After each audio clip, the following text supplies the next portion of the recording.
देखिए वो नस्ल बड़ी खुशबख्त होती है जो अपने बुजुर्गों का अदब, लिहाज और उनकी कुर्बानियों का एतराफ़ करना जानती है। ये बड़ी खुशी की बात है कि इटवा की मारूफ शख्सियत जनाब अब्दुल बारी साहब की अदबी सरगर्मियाँ और उनकी खिदमात के एतराफ़ में बज़्म अरबाब अदब इटवा उन्हें निशाने उर्दू अवार्ड से सरफराज करने का एक प्रोग्राम बनाया है। अब मैं चाहता हूं कि इस मौके पर जनाब इसरार अहमद फारूकी साहब, जनाब जमाल कुद्दूसी साहब और इस बज़्म के कन्वीनर जनाब हिदायतुल्लाह शमसी साहब, ब्रह्मदेव शास्त्री, पंकज जी, ज़हीर रहमानी साहब आए और अवार्ड निशाने उर्दू जनाब अब्दुल बारी साहब की खिदमत में पेश करें।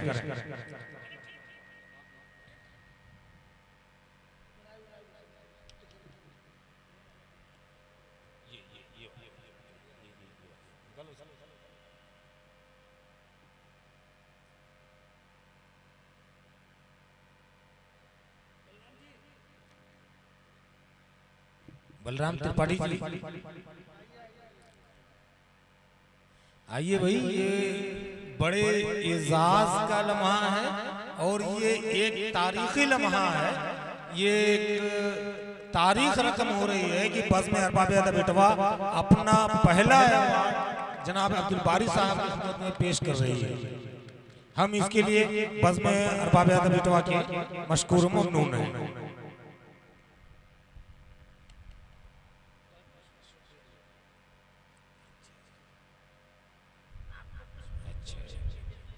ये एक रस्म पूरी हुई इनाम देने की। इस मौके पर मैं इल्तिमास करूंगा जनाब अब्दुल बारी साहब से कि वो आए और बज़्म के तई अपने ख्यालात का इजहार करें। आज के मेहमान अब्दुल बारी साहब। मोहतरम सामीन हज़रात जो बैठे हुए हैं यहाँ पर तशरीफ लाए और शोरा की खिदमत में सलाम अर्ज़ करता हूँ। वालेकुम अस्सलाम। आज हमको इस खाकसार को मेहमान खुसूसी बनाया गया। हालांकि मैं इस काबिल नहीं था, न मैं शायर हूँ न मैं शायरी करता हूँ, लेकिन उर्दू अदब से मेरी दिलचस्पी है, हमेशा रही है। और कुद्दूस जमाल भाई जब कभी शायरी करते थे तो हम लोग बैठ करके इकट्ठा सुनते थे। डॉक्टर एहसान साहब हम सब सुना करते थे। जब ये नई गजल को लिख के लाते थे तो ये हम लोगों को सुनाते थे और सुनते थे। मैं इस बज़्म के तमाम अरकान की खिदमत में का शुक्रिया अदा करता हूँ कि इस खाकसार को मेहमान खुसूसी बना करके आपने बहुत बड़ा काम हमारी हिम्मत और इज्जत अफजाई की है। और मैं इसके बदले में आप लोगों को कमेटी के लोगों को एक शेर देता हूँ कि तुम मुझे ताजमहल कहो न कहो, मैं तुम्हें शाहजहां कहूंगा। वाह क्या बात है, बहुत शुक्रिया, बहुत शुक्रिया, बहुत शुक्रिया। अब्दुल बारी खान भाई ने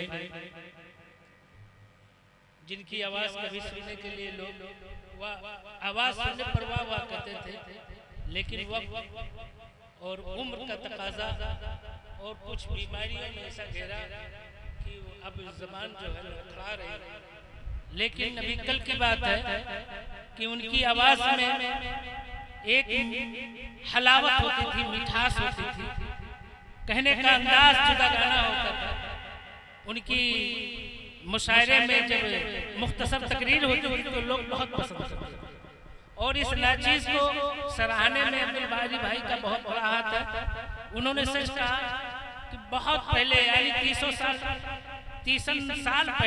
साल पहले डॉक्टर एहसान साहब की क्लिनिक पर हम लोग मगरिब बाद बैठते थे तो अब्दुल बारी भाई खास जमाल भाई कोई नई गजल हो, नया शेर हो तो सुनाओ, तो उन लोगों ने काफी तसल्ली दी इस नाचीज को। बहरहाल अब वक्त ज्यादा आप लोगों का नहीं